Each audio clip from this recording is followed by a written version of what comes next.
ఉన్నదా ఆత్మను మించి అర్థమున్నదా జగమే పలికి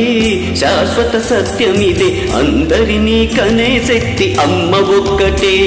అవతార పురుషుడైనావో అమ్మకు కొడుకే